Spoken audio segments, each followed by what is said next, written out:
Hey up guys, Ricky here with a quick message. If you didn't know, I have written a book. There's links for how to get to that in the video description below, and I'll put a little card up here so that you can click on that if you want to support my work here on the channel. Back to the lesson. Hey up guys, this lesson is a follow-on from a couple of lessons that I've already uploaded to my channel. I will put those in a playlist up here, and you can also find it at the end of the video. This is basically how we take our box 1 minor pentatonic pattern, and if you've seen this video where I talk about how this hand symbol can be the difference between playing in major and minor, then you will start to understand what this means. The whole point of this lesson is I want to show you how we add 2 notes to this box pattern that we all know and love and that we learn at first, and turn these guys into modes. That means you are adding more flavour, more colour to your solos and improvisations, but it also gives you a better understanding of how the fretboard works. First thing I'm going to do is I'm going to list the modes that we have. These are both major and minor modes. So we get Ionian, which is a major mode. We get Dorian, which is a minor mode. We get Phrygian, which is a minor mode. We get Lydian, which is a major mode, and we get Mixolydian, which is a major mode, and then we get Aeolian, which is a minor mode, and we get Locrian. We are not going to look at Locrian today. As you can see, just like the chords in the key, we have 3 major modes and we have 3 minor modes. And just get into this idea that I have of synonym thinking. If you want to know what mode you are playing, that would be chord 1, chord 2, chord 3, chord 4, chord 5, chord 6. These are the associated chords with the mode. That's topic for a future lesson, but today what we are doing is we are looking at the 3+2 pattern that I have shown you here on this channel, which is a way of understanding the pentatonic.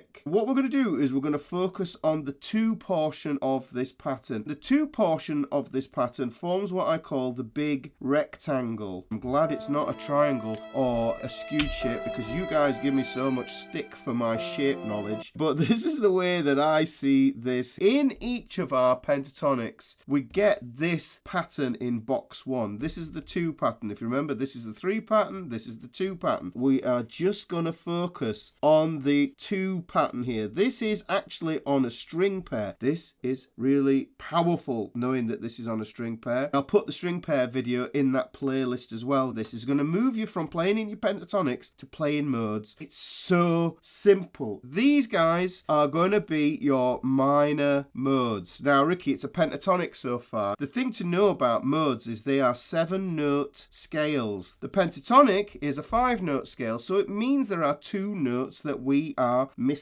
from our pattern. If we are doing the minor pentatonic, then what we do is we use this hand symbol here, use this finger as our root note. So that's the one that we use to say that's the root note of the pattern. When we come to this first box, we're going to tackle the first mode here, which is called Dorian. So to turn the box 1 minor pentatonic into Dorian, which is a really jazzy sound, all we need to do is modify the big rectangle and add 2 notes. Like I say, modes are a 7-note scale. Pentatonics are a 5-note scale. Let's add 2 notes. Look at this, guys. I want you to get your guitar and have a look at that. That's all you need to do to turn your minor pentatonic into Dorian. That's the pattern. That's got one of our minor modes out of the way. The next mode pattern we're going to come across is the Phrygian. Let's put the Phrygian in here. The Phrygian, it sounds kind of Spanish. All we need to do is we take these 2 notes here and we just lower them a half step.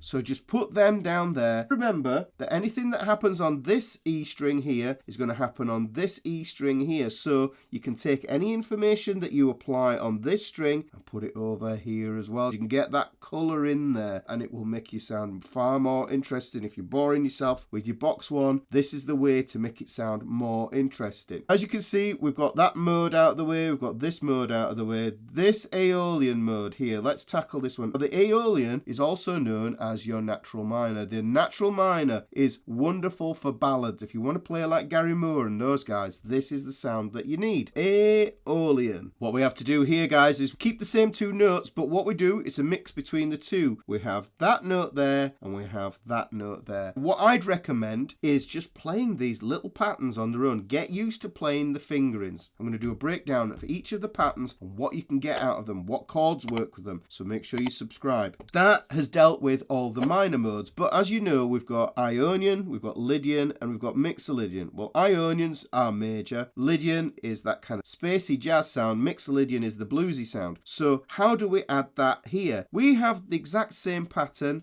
but the emphasis has shifted onto the root note being underneath your pinky. So we have this hand shape here. If we use the pinky, the root note is here. Notice this, guys, because you always need to know where your root note is. The root note here follows this G-shaped octave pattern. This is why you need to know your caged octaves. Look, this is the E-shaped octave. This is the E-shaped octave. This is the E-shaped octave. But this is the G-shaped octave in all of these examples that I'm going to give you. Let's look at the first of these modes, and we're going to look at Lydian. If you want to sound like Joe Satriani and Steve Vai, this is the one for you. We still get that same thing going on here with our big rectangle. We're still working with the big rectangle. The emphasis of where the root note is changes everything. However, some things stay the same, and the thing that stays the same is this pattern. Look at that, guys. The emphasis shifts. If you look there, Dorian, the root note defines it there. You're going to play that over a specific type of chord, whereas this, you're going to play this over a specific type of chord as well. The thing I want you to focus on is memorizing where these two notes go. You can see that Dorian and Lydian use the same pattern within the big rectangle, just by adding those two notes there. So Dorian and Lydian, but it's the root note which decides whether it is Dorian or whether it is Lydian. Let's look at the next one. Can you guess what's going to happen here, guys? The same thing is going to happen, but the major mode that we end up introducing here is going to be Mixolydian. Mixolydian is a wonderful mode. We're going to put this one in here, and guess what?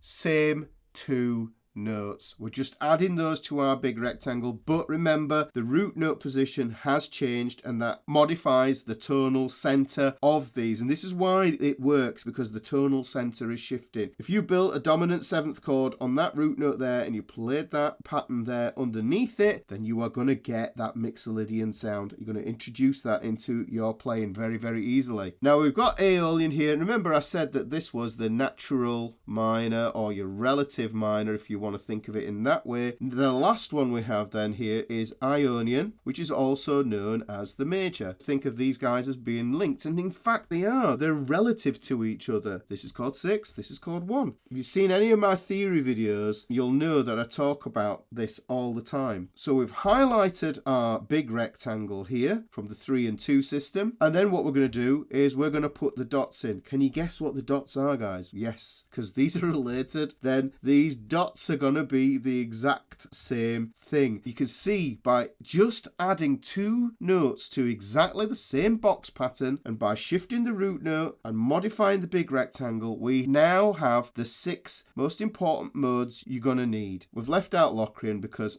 it's got an odd sound. We'll leave that for a separate study because I like to think of that as an entity in its own right. This is the first step. We need to look at these, and what I'm going to do is I'm going to break each of these down. I'm going to show you what chords work with each of these and where you would find them, how to use these extra notes in your lead playing and in your rhythm.